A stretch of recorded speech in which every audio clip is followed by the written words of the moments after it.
Bueno, lo prometido es deuda. Presentamos ahora la segunda parte de la entrevista que hicimos a nuestro colaborador Rosalindo El Clenchas Pérez, donde nos habla de su exilio al Canadá.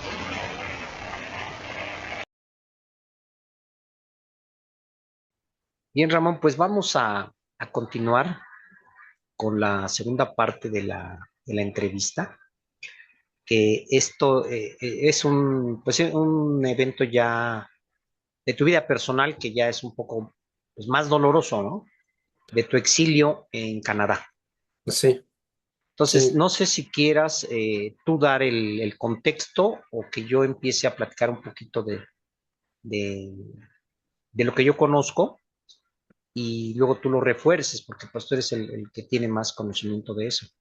sí, mira, a ver, déjame platicarte un poco ya de mi historia personal. En, Como te dije, mis abuelos por parte de mi padre eran españoles y aunque mi padre pues se exilió tras el término de la Guerra Civil Española, ellos continuaron viviendo allá y te había mencionado que habían comprado pues unos terrenitos ahí en la costa al norte de Barcelona. Entonces, mi abuelo murió, yo creo que en los años 40, 50, no recuerdo bien, y mi abuela murió en los 60. Entonces, mi padre tenía un hermano mayor que fue quien se hizo cargo de todo eso, y al morir él, este, declaró herederos a mis hermanas y a mí. O sea, no a mi padre, sino, o sea, diferencias a veces entre hermanos, y eso forzó que nosotros nos fuésemos a vivir a España. Entonces, yo salí de México en el 68, antes de los eventos del 68, aunque pues ya se respiraba ese, todo ese ambiente, ¿no? Que no solamente en México, el 68 fue un año clave en todo el mundo. O En todo el sea, mundo, claro.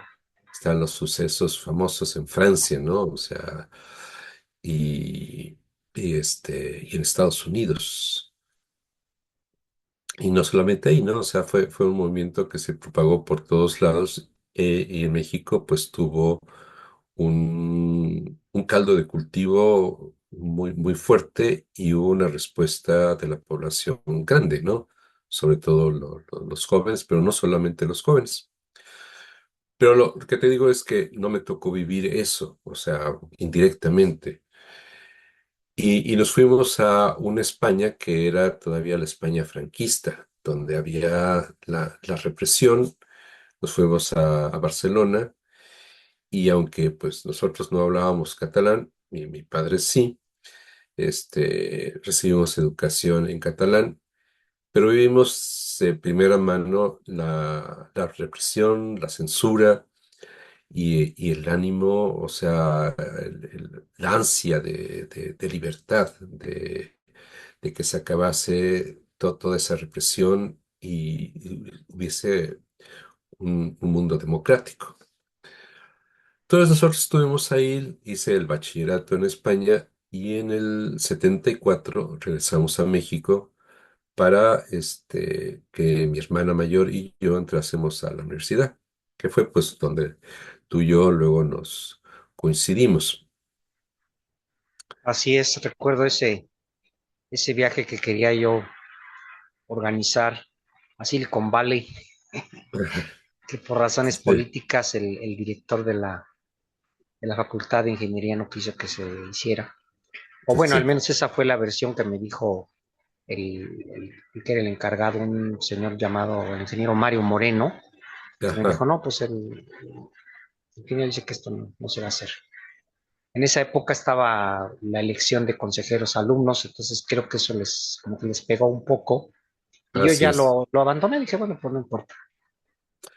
Sí, en esos años nos tocó pues movimientos fuertes dentro de la Facultad de Ingeniería, ¿no? Es cuando se terminó, por ejemplo, con la seriación de materias, los consejos universitarios, las elecciones de alumnos y todo eso. y la creación de la carrera de computación. O sea, eso por un lado. Y por otro lado, pues, no sé, o sea, yo creo que recuerdas tú los golpes, o sea, coincidió con los golpes de Estado que se dieron en Chile, en 73, y luego en Argentina, en Uruguay, y México, recibió a varias oleadas de refugiados que venían de América del Sur y también, América Central. Ah, yo me acuerdo que estábamos en clase y de repente tocaban y llegaban, los sandinistas, ¿no? O sea, para crear un poco de conciencia y buscar apoyo.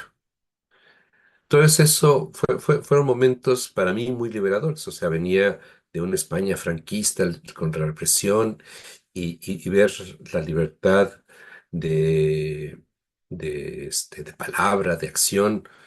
Y tú sabes, ¿no? Que, por ejemplo, Echeverría, o sea, trató de redimirse de los pecados del 68 y del 2 de julio, ¿no? O sea, 10 de julio, este, practicando una política más, dando acceso a los jóvenes a posiciones de decisión, creación de empleos, ¿no? Con todos los fideicomisos que hubo. Entonces era un momento donde se creía todo posible, ¿no? O sea, algo así como en el 68 francés, seamos realistas, pidamos lo imposible.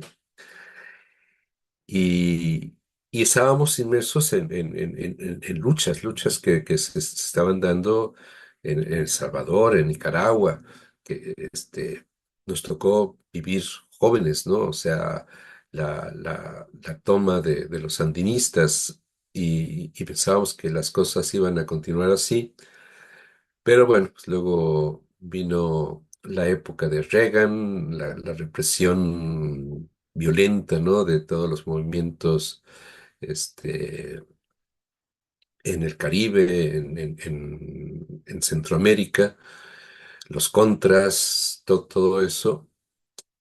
Y, y tú sentías que, o sea, nos tocó la primera devaluación con Echeverría, pero luego la de López Portillo, ¿no? Donde lloró, las lágrimas de la colina del perro por no haber sabido defendido el peso y pedía perdón a los pobres y todo eso.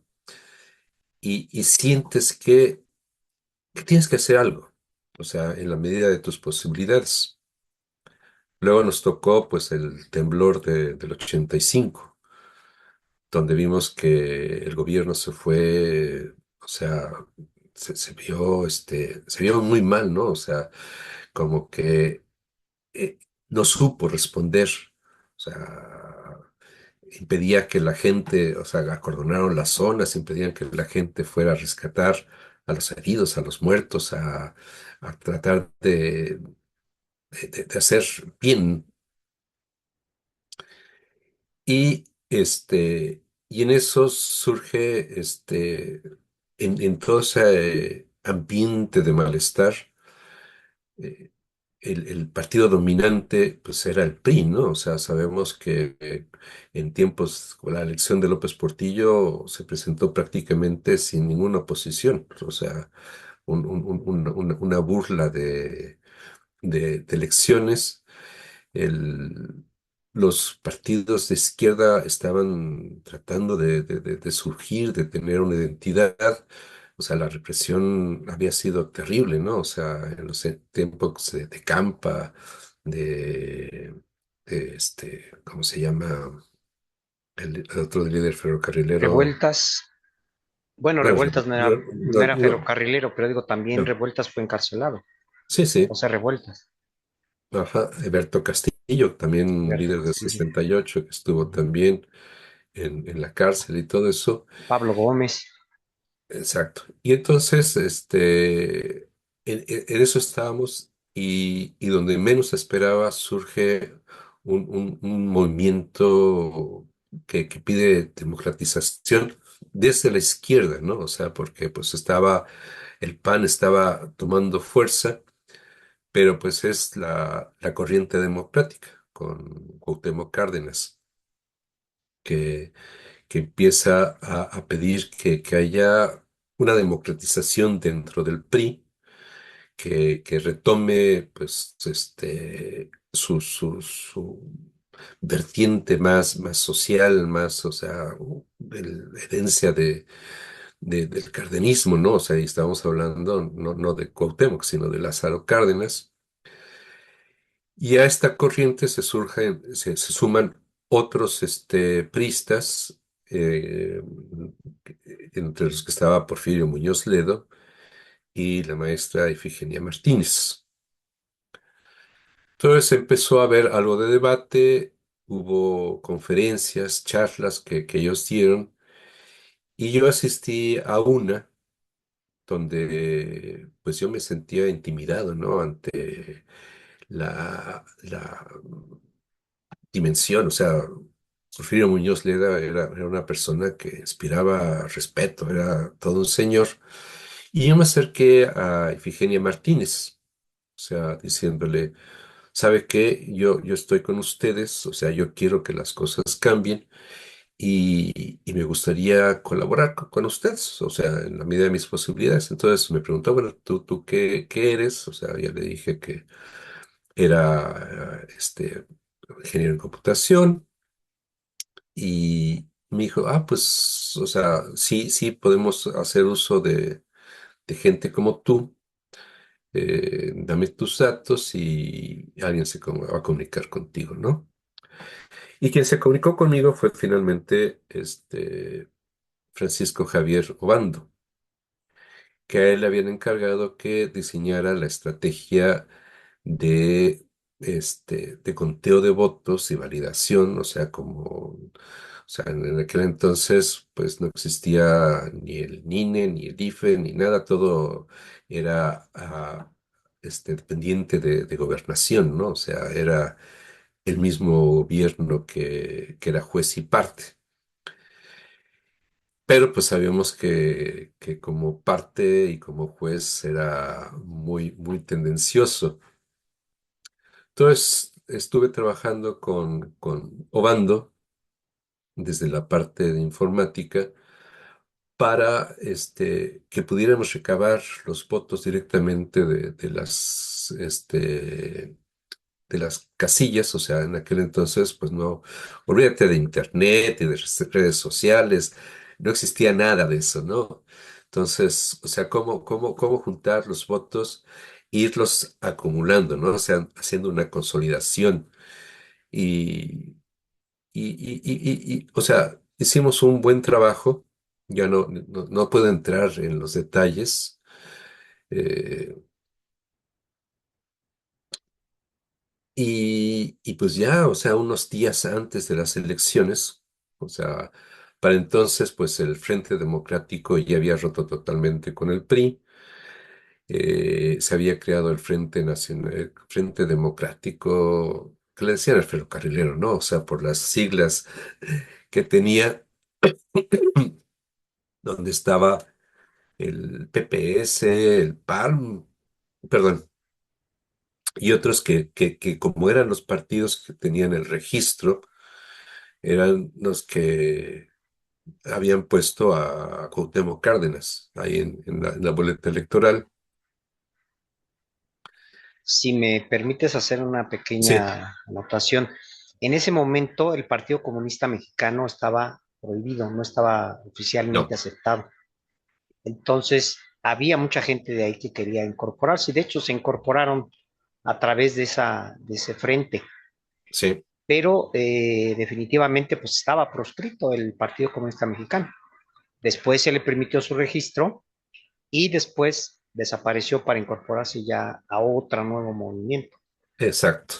Y un detalle también muy interesante, porque 10 de junio no se olvida, yo soy Ajá, normalista sí, y yo ya estaba en la normal inscrito, nada más que eh, yo en la tarde asistía a la preparatoria y en la mañana a la normal.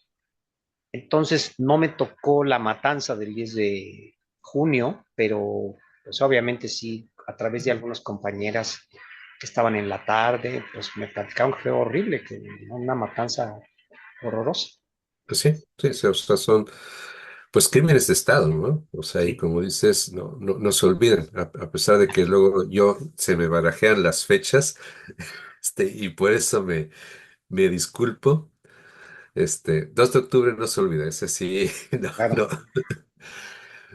Pero, sí, entonces estábamos en eso y ya teníamos, pues, más o menos bien aceitado, el dispositivo que tendríamos y el rol que cada quien jugaría. Este, cuando, pues, un día, o sea, 5, 6 días antes de las elecciones, nos enteramos de que habían matado a Obando, ¿no? Y a quien era su secretario.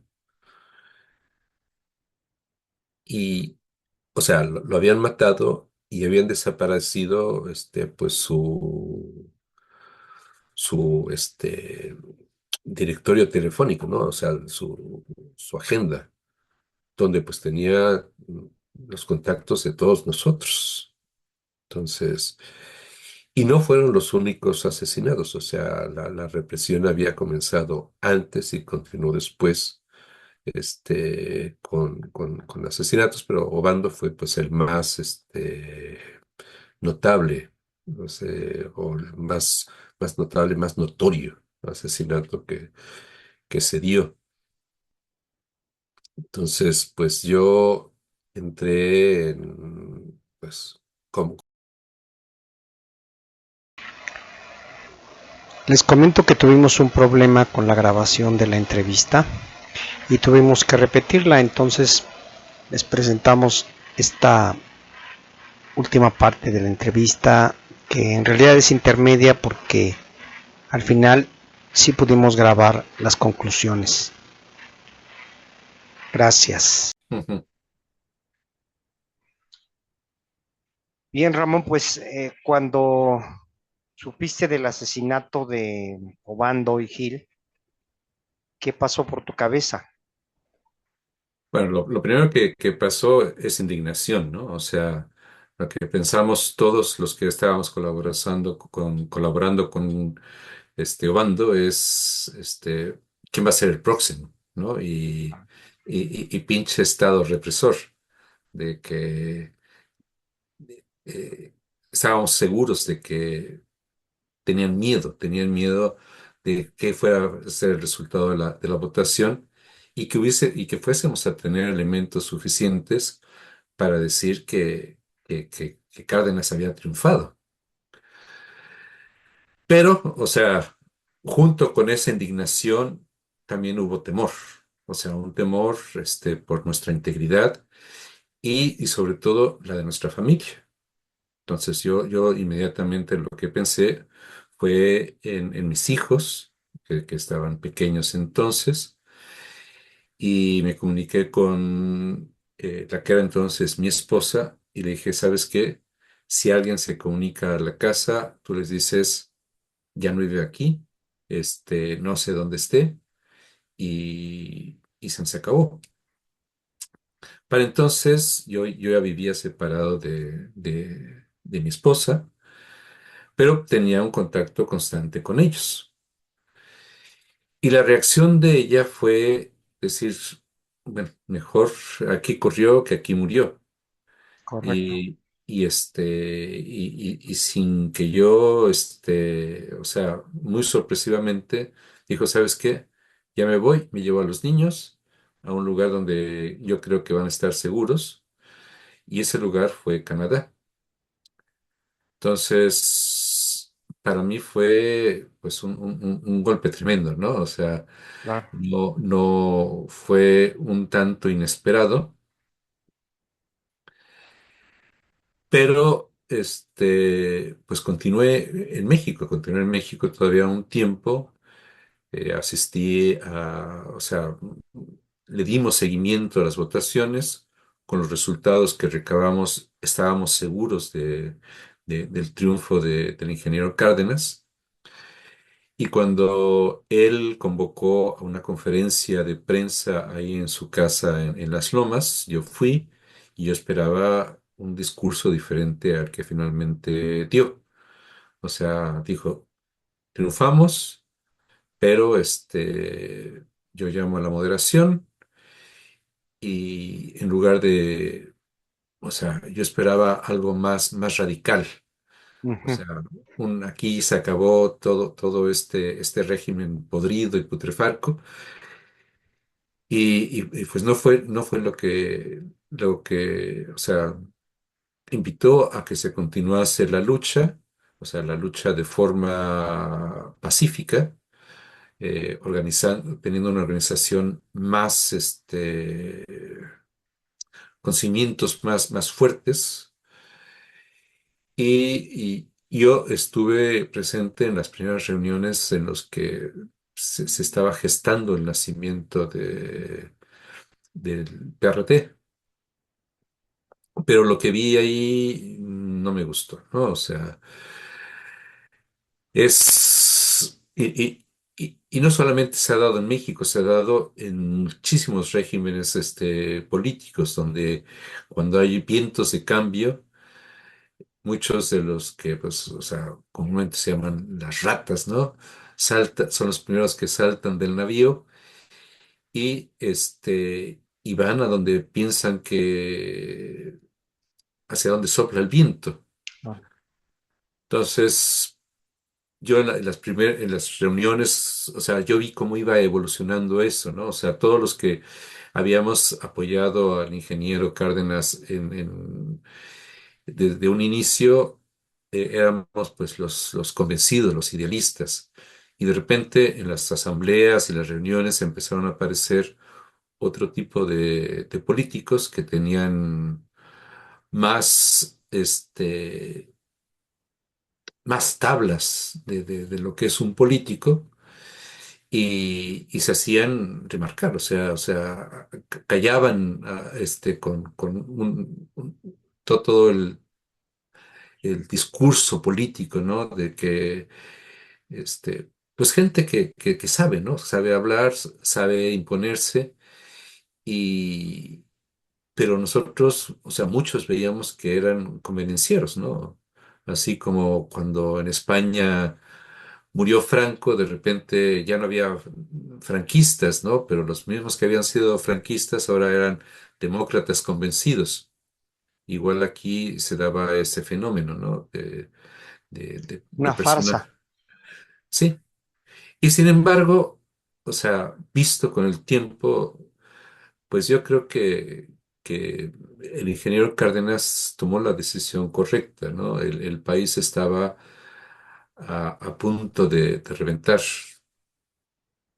Y yo lo sé porque pues, te he comentado, ¿no? Luego hablando con la gente y saliendo de la Ciudad de México, yendo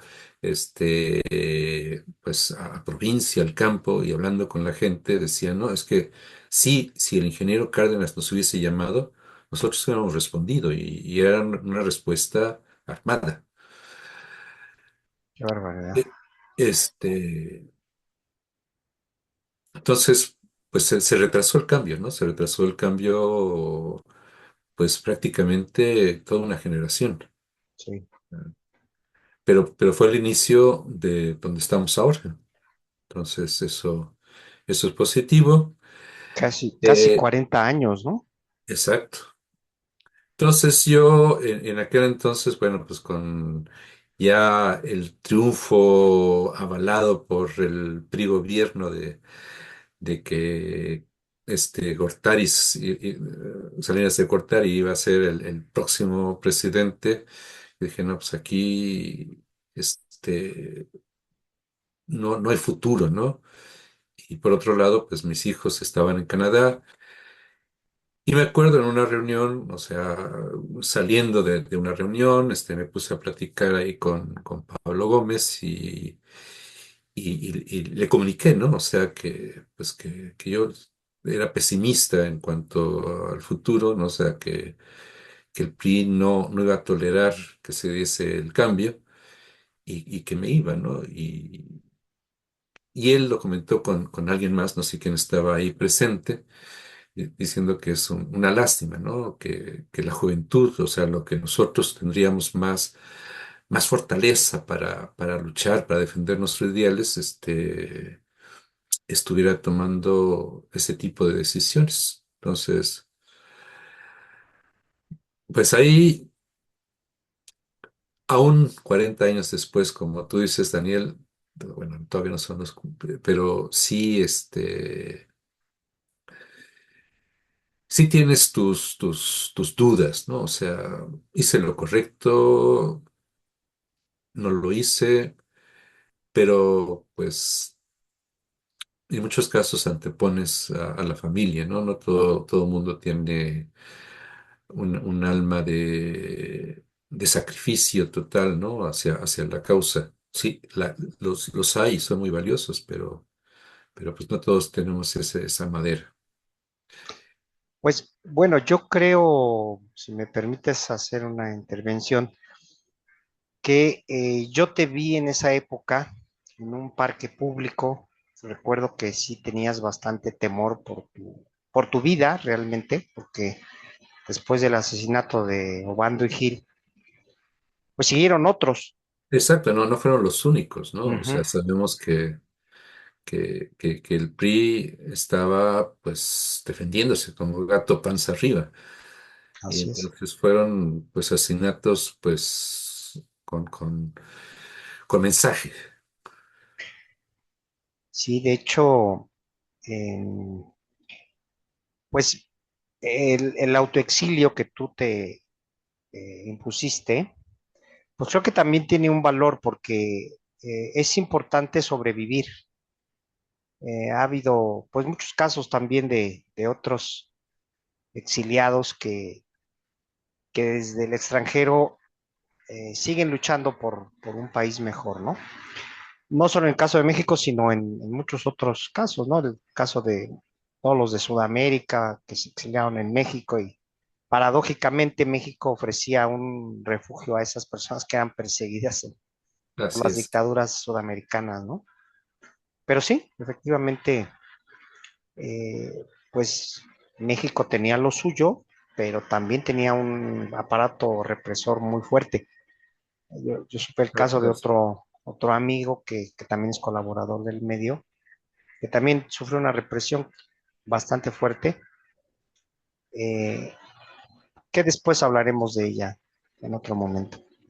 Ujú. Sí, sí, entonces, o sea, nosotros no somos la generación del 68. O sea, nosotros estábamos todavía chicos para cuando estaban todas las marchas y las manifestaciones. O sea, nuestras familias querían protegernos, ¿no? De todo aquello. Pero, o sea, tú y yo tenemos amigos que estuvieron en esa generación y a través de ellos sabemos la represión brutal que hubo contra ellos, ¿no?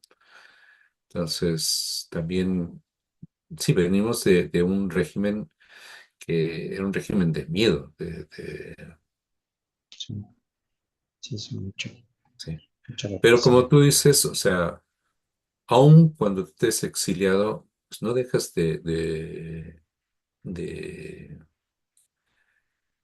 de seguir a tu manera, en la medida de tus posibilidades, luchando porque haya cambios, ¿no? Entonces, acá en Canadá, bueno, pues yo escribía en un periódico para latinoamericanos y ahí expresaba abiertamente mis opiniones, ¿no? Entre ellas, pues cuando hubo la matanza en Acteal, por ejemplo, Este, pues nos recabamos firmas, formamos el Comité de Solidaridad con Chiapas, este, la, este, la entidad de Ottawa, ¿no? Y, y hicimos protestas ante la Embajada de México, mandamos las cartas de indignación a la jornada cosas por el estilo, ¿no? Entonces, sí hay una labor pequeña, ¿no? De concientización y de decirle al entonces gobierno represor de que no podía actuar impunemente sin causar escándalos internacionales. Así es. Pues muchas gracias por tu sinceridad, por tu compartirnos un elemento, un evento muy doloroso para tu vida, tener que salir de tu país e ir a otro, Exacto, a o sea, pues refugiarte. fue un cambio radical para mí, ¿no? Pero pues o sea, me da gusto, o sea, ver los cambios que ha habido en México para bien, este, o sea, son las semillas que se sembraron entonces y pues tardaron muchos años en florecer, pero están floreciendo. Así es. Pues muchas gracias, Ramón. ¿Algo más que quisieras agregar? No, Daniel, o sea, pues ya ves que pues, tuvimos una conversación interruptus. Así es, Entonces, pues te voy a dejar que tú hagas el ensamblado o el apéndice a, a las conversaciones que ya tuvimos anteriormente. correcto. Sí, como menciona Ramón, hubo una parte de la entrevista original que la habíamos perdido porque no se pudo grabar. Y ahorita estamos volviendo a grabar esa parte final. Pues muchas gracias, Ramón. Estamos en contacto y hasta aquí terminamos la segunda parte de la entrevista que hicimos contigo. Gracias, Daniel. Gracias a ti. Bien, y ahora les presento las conclusiones que sí las pudimos grabar desde la primera sesión. Gracias. Sí, Sí, hablabas de entonces, que a veces es necesaria la lucha pacífica, que pues es más larga, pero puede ser también evitando muchas muertes, ¿no? Mucho dolor, mucho sí, sufrimiento a la sociedad. sí, o sea, eso es definitivo, Daniel. O sea, una revolución, sobre todo si es una revolución que se prolonga por varios años, deja al país, pues, deshecho, ¿no? Sí, Lo estamos viendo pues ahora en lugares, hace cuenta como Siria, que, que finalmente hubo un cambio de gobierno que no sabemos si va a ser peor o mejor que el anterior, pero pues tantos años de destrucción, eh, o sea, hay un retroceso económico, productivo, pero también hay un ahondamiento de las diferencias, ¿no? O sea, hay la reconciliabilidad de puntos de vista que donde antes no había a lo mejor enemigos jurados, ahora sí los hay, ¿no? Y podemos llegar a los extremos de lo que es la barbarie en Israel, ¿no? O sea, cómo es posible que haya tanta hazaña contra otro pueblo que lo único que pide es sobrevivir y que se les respeten sus derechos, ¿no? Entonces, es sí, o sea, un acuerdo pacífico, pues siempre puede ser mejorable, pero en la mayoría de los casos es luego preferible a los desastres de la guerra, ¿no? O sea, cuando es un avance rápido, como podría haber sido calificarse lo que pasó en Cuba, ¿no? Con la Revolución Cubana o hasta con los sandinistas, es bueno, ¿no? Pero cuando hay movimientos armados que duran muchísimos años, o sea, lo estamos viendo ahora mismo en el Congo, ¿no? O sea, hay una frontera con Ruanda o sea, es difícil luego restañar las heridas, ¿no? O sea, tú estás en el otro bando yo estoy en el mío y a veces este, hay demasiado dolor y demasiado, para poder trabajar conjuntamente, ¿no? Aquí entramos Sí, en discusiones, filosóficas que es difícil, sí, pero sí, definitivamente la guerra es mucha destrucción, ¿no? Y ajá, la gente se deshumaniza, en fin. Pero bueno, como dices tú, ya son reflexiones filosóficas muy importantes que quizá en otro momento podamos ahondar. sí. Bueno, Daniel, pues entonces aquí le dejamos, ¿no? Al menos en México finalmente se tuvo un cambio, ¿no? Y y esperemos que continúe por buen camino y y tengamos una sociedad más justa y un gobierno pues más dedicado, con más vocación de servicio y no de corrupción y latrocinio y todo eso. Así es. Sí, pues Bueno, Daniel. todo México está muy entusiasmado, pues si no todo al 100%, pues la gran mayoría estamos Ujú. entusiastas de que esta lucha que viene de muchos años atrás, Sí, finalmente se ha logrado tener eh, una victoria pues aplastante, ¿no? Desde el punto de vista electoral. exacto. Ramón, pues te mandamos un gran abrazo hasta allá, hasta Canadá, y pues sabemos que tú constantemente vienes aquí a México y recientemente nos vimos aquí en diciembre, pero desafortunadamente pues no hubo posibilidad de hacer esto en la Ciudad de México, pero como dicen, no hay mal que por bien no venga, yo creo que esto es fantástico que hayamos podido hacerlo vía remota y nuevamente te agradecemos tu colaboración a Escribe Libre 2023 y ya pronto vamos a sacar la nueva versión impresa de la revista, además de todos estos videos que estamos compartiendo a través de YouTube. Muchas gracias, Ramón. Un abrazo. Igualmente, Daniel, nos vemos Hasta luego. y suerte por todo. Gracias. Venga, hasta luego.